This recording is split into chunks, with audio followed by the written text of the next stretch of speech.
नमस्कार दोस्तों, आज के इस वीडियो में हम सीखने वाले हैं कॉन्वेक्स मिरर के द्वारा प्रतिबिंब कैसे बनते हैं, यानी कि उत्तल दर्पण के द्वारा प्रतिबिंब कैसे बनते हैं। तो पिछली वीडियो में हमने सीखा था अवतल दर्पण के द्वारा प्रतिबिंब का बनना। तो आज इस वीडियो में हम सीखने वाले हैं उत्तल दर्पण के द्वारा प्रतिबिंब का बनना। तो पहले हम सीख लेते हैं रूल्स फॉर इमेज फॉर्मेशन, यानी उत्तल दर्पण में प्रतिबिंब बनने के नियम। तो कुछ नियम होते हैं जैसे कि हमने अवतल दर्पण के लिए पढ़ा था, तो उसी प्रकार इस उत्तल दर्पण के नियम पहले हम पढ़ लेते हैं। तो आप यहाँ पर हम रे डायग्राम से समझते हैं। तो पहले हम एक उत्तल दर्पण इस तरीके से बना लेते हैं। ये हमारा उत्तल दर्पण है। मुख्य खींच लेते हैं, ये पी हो गया। तो पर जो ये उत्तल दर्पण है, इसकी जो वक्रता त्रिज्या यानी वक्रता केंद्र और फोकस दूरी होती है दर्पण के पीछे होती है। जैसे ये हमारा उत्तल दर्पण है, तो प्रकाश का प्रवर्तन इस वाले तल से होगा, इस वाले तल से, लेकिन इसकी जो फोकस दूरी और वक्रता केंद्र होता है, यानी वक्रता त्रिज्या या इसका जो मुख्य फोकस और वक्रता केंद्र होता है वो दर्पण के पीछे होता है। मान लेते हैं यहाँ पर ये मुख्य फोकस है और यहाँ पर वक्रता केंद्र है। तो अब पहला नियम यह है, यदि कोई भी प्रकाश की किरण मुख्य अक्ष के समांतर आती है तो परिवर्तन के पश्चात इस तरीके से कोई प्रकाश की किरण आई मुख्य अक्ष के समांतर, परिवर्तन के पश्चात ये ऐसे परिवर्तित हो जाती है। देखिए ऐसे आएगी प्रकाश की किरण और परिवर्तन के पश्चात पुनः इस तरीके से परिवर्तित हो जाएगी। लेकिन देखिए यहाँ पर अगर इस प्रकाश की किरण को पीछे की ओर हम ऐसे इमेजिन करें और इसे पीछे की ओर हम बढ़ाएं इस तरीके से, तो देखिए ऐसा लगता है कि यहाँ मुख्य फोकस से होकर जा रही है। तो देखिए यहाँ पर ऐसा लग रहा है कि ये जो प्रकाश की किरण प्रवर्तित हुई है ये मुख्य फोकस से आती हुई प्रतीत हो रही है। यहाँ से ऐसा लग रहा है यहाँ से होकर जा रही है प्रकाश की किरण। तो ये हमारा फर्स्ट नियम हो गया। अब दूसरा परिवर्तन का नियम सीख लेते हैं। तो दूसरा देखिए, दूसरा उत्तल दर्पण में मान लेते हैं ये हमारा कोई उत्तल दर्पण है और ये हमारा मुख्य अक्ष हो गया। यहाँ पर ये फोकस दूरी, ये फोकस मुख्य फोकस और ये वक्रता केंद्र हो गया। तो इसमें देखिए यदि कोई प्रकाश की किरण यानी कि यदि कोई प्रकाश की किरण कहाँ पर आती हुई प्रतीत हो, वक्रता केंद्र की ओर, यानी कि वक्रता केंद्र की ओर आती हुई प्रतीत हो, तो परिवर्तन के पश्चात पुनः उसी मार्ग पर वापस लौट जाती है। जैसा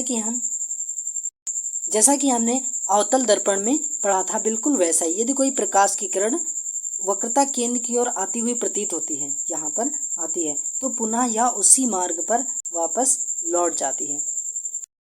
तो पुनः अपने ही मार्ग पर वापस लौट जाती है परिवर्तन के पश्चात। अब तीसरा नियम हम पढ़ लेते हैं। तो तीसरा नियम हमारा है, देखिए ये हमारा उत्तल दर्पण है, कोई ये उत्तल दर्पण है और ये हमारा कोई मुख्य अक्ष है। अब यहाँ पर फोकस है और ये वक्रता केंद्र है, ये वक्रता केंद्र है। अब कोई प्रकाश की किरण मान लेते हैं, अब कोई प्रकाश की किरण यदि फोकस की ओर आती हुई प्रतीत होती है, कहाँ पर फोकस की ओर आती हुई प्रतीत होती है, मान लेते हैं ये प्रकाश की किरण फोकस की ओर आती हुई प्रतीत हो रही है, तो ये परिवर्तन के पश्चात मुख्य अक्ष के समांतर हो जाती है।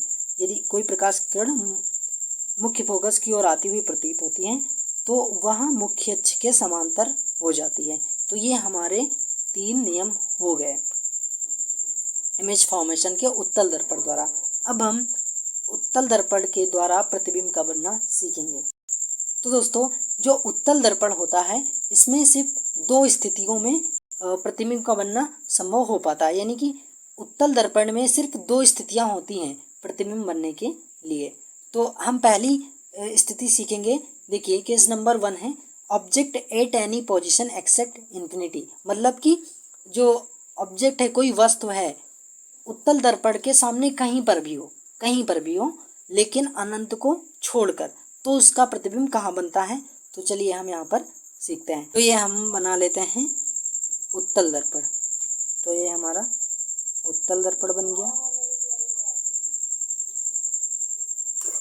और हम स्केल से इसका मुख्य अक्ष बना लेते हैं इस तरीके से। तो यहाँ पर ये हमारा क्या है, फोकस दूरी, और यहाँ पर वक्रता केंद्र C। अब देखिए यहाँ पर कहाँ पर वस्तु की स्थिति कहीं पर भी हो, इसके सामने कहीं पर भी हो, बट अनंत को छोड़कर, यानी कि अनंत पर, यानी बहुत दूर ना हो और इस दर्पण के सामने कहीं पर भी हो, तो उसका जो प्रतिबिंब होता है वो हमेशा दर्पण के ध्रुव और मुख्य फोकस के बीच में ही बनता है। तो चलिए इसमें हम इमेज को बनाते हैं। मान लेते हैं यहाँ पर कोई एक वस्तु रखी है AB, मान लेते हैं कोई वस्तु AB है, AB है। अब ये सामने, तो यहाँ पर यहाँ से प्रकाश की किरणें आ रही हैं। मुख्य अक्ष के समांतर आने वाली प्रकाश की किरणें परावर्तन के पश्चात ऐसा लगता है कि ये कहाँ से होकर आ रही हैं, मुख्य फोकस से होकर आ रही हैं, यानी कि ये मुख्य फोकस से होती हुई आ रही हैं। देखिए मुख्य अक्ष के समांतर आने वाली प्रकाश की किरणें परावर्तन के पश्चात ऐसा लगता है कि ये मुख्य फोकस से आ रही हैं। ठीक है। अब दूसरी प्रकाश की किरण ये यहाँ वक्रता केंद्र से इस तरीके से वक्रता केंद्र पर आती हुई प्रतीत होती है। तो दूसरी किरण वक्रता केंद्र की ओर आएगी तो परावर्तन के पश्चात पुनः उसी मार्ग पर वापस लौट जाएगी। अब यहाँ पर देखिए, यहाँ पर ये हमारी किरणें मिल रही हैं, तो ये प्रतिबिंब यहाँ पर बनेगा। तो कोई भी वस्तु हो इस दर्पण के सामने कहीं पर भी हो, अनंत को छोड़कर, तो उसका प्रतिबिंब P और F के बीच में ही बनता है। कहाँ पर बनता है? P और F के बीच में ही बनता है। ये हमेशा क्लियर रखना है। ये एक फर्स्ट केस है। इसी केस में अब ये इमेज कैसा बनता है तो हम देख लेते हैं। तो जो प्रतिबिंब होता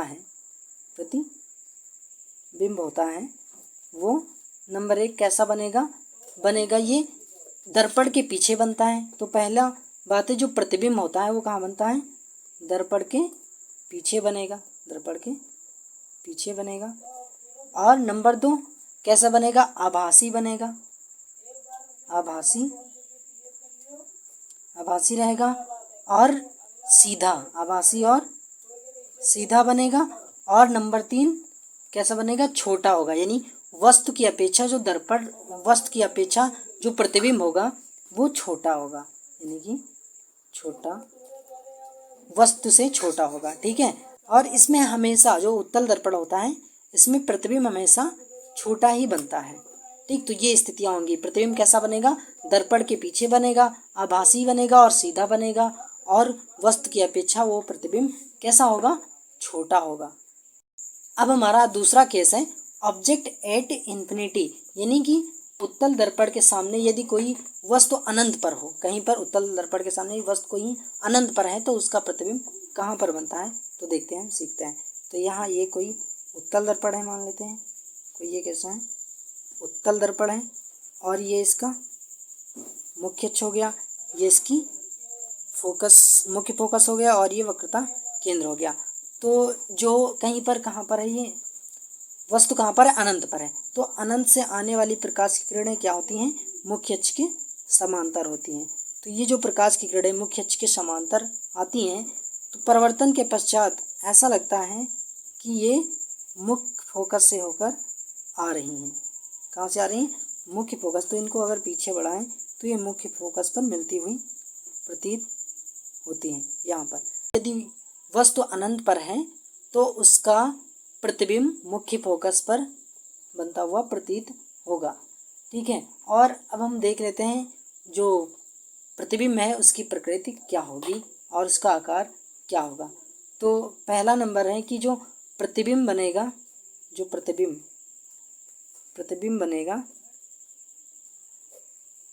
वह फोकस पर बनेगा, मुख्य फोकस पर बनेगा। और नंबर 2 यह आभासी बनेगा, आभासी होगा और सीधा होगा, वह आभासी व सीधा होगा। और नंबर 3 यह बहुत ही छोटा बनेगा, बिल्कुल बिंदु आकार का, बहुत ही छोटा। ठीक है। तो गाइस हमने पढ़ लिया कि उत्तल दर्पण में इमेज फॉर्मेशन कैसा होता है। नमस्कार दोस्तों, मिलते हैं फिर अगले वीडियो में।